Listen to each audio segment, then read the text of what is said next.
اوپر سے کچھ نظر نہیں آتا تھا، لیکن مجھے اندازہ تھا کہ جمپ لگانے کی صورت میں بلندی کا فاصلہ 12 فٹ اور 4 فٹ کی حفاظتی دیوار کے ساتھ 16 فٹ ہو جاتا تھا۔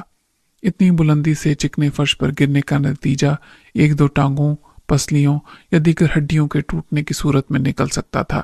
یہ بھی ہو سکتا تھا میں کسی درخت میں پھنس جاؤں یا نیچے کچی زمین ہو۔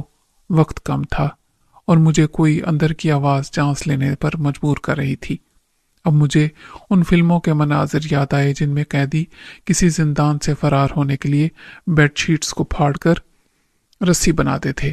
میں اندر کو دوڑا، بیڈ شیٹ کو گھسیٹا اور دانتوں سے کاٹ کر اس کو درمیان سے پھاڑا۔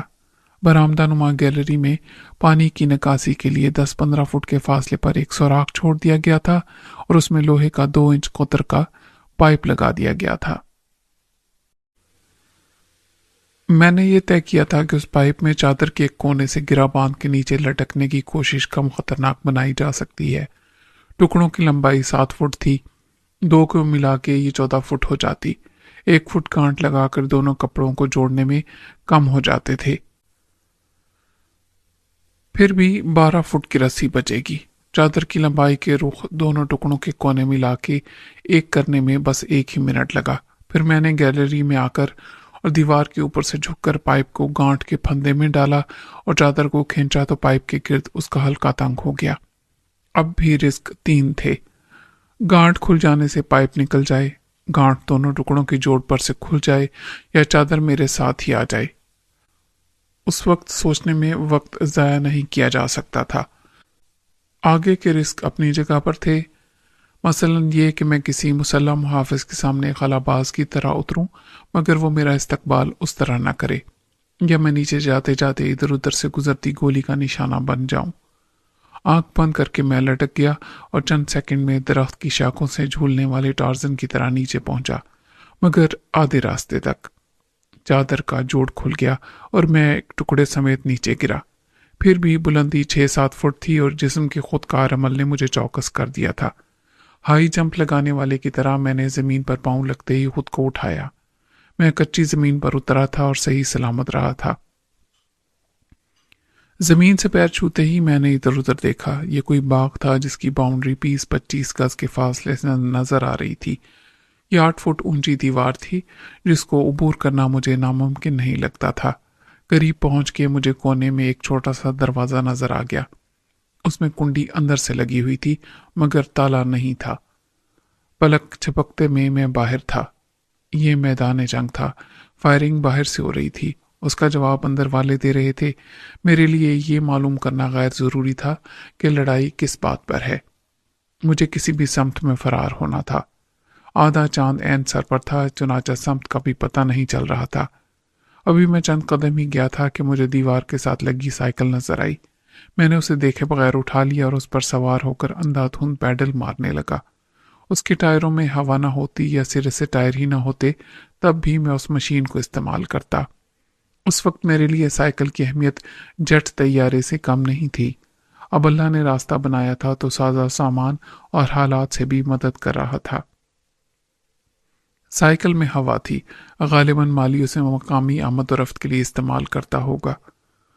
غبار جیسی چاند کی روشنی میں منظر صاف نہیں تھا مگر میں کسی درخت سے ٹکرایا نہیں اور کسی گڑھے میں بھی نہیں اترا۔ حیرت کی بات یہ تھی کہ سائیکل کے ٹائر تک پنکچر نہیں ہوئے۔ میں فائرنگ والے علاقے سے دور نکل جانے کے لیے بھاگ رہا تھا۔ سمت کا فیصلہ کسی محفوظ علاقے میں پہنچنے کے بعد بھی کیا جا سکتا تھا۔ ایک فرلانگ دور جاتے جاتے میرا سانس تھوکنے کی طرح چلنے لگا اور میری جسمانی قوت خلاص ہو گئی۔ ایک جگہ میں گر گیا اور پھر وہیں پڑا رہا۔ چند منٹ میں سانس بحال ہوئی تو میں نے حواس کو بھی مجتمع کیا۔ اب طے کرنا ضروری تھا کہ مجھے کدھر جانا ہے۔ ایک بار پھر شمال کے قطبی ستارے نے مجھے متوجہ کیا اور میں آنکھیں بند کر کے سوچنے سے مرادہ والی کی سمت کا تعین کرنے میں کامیاب رہا۔ آستانہ اس دھندلکے میں ایک فرلانگ پیچھے صرف روشنی کی وجہ سے نظر آتا تھا۔ فائرنگ اب بند ہو گئی تھی۔ اب کہیں ذہن کے نہاں خانوں سے ایک خیال ابھرا۔ پیچھے کچھ لوگ بلند آواز میں چلا بھی رہے تھے۔ ایک عورت گالیاں دے رہی تھی، معلوم نہیں کسے، مگر میں نے ایک لڑکی کی آواز بھی سنی جو چیخ رہی تھی، مار دو، مجھے بھی مار دو، ابھی مار دو۔ غالباً وہ روزینہ تھی۔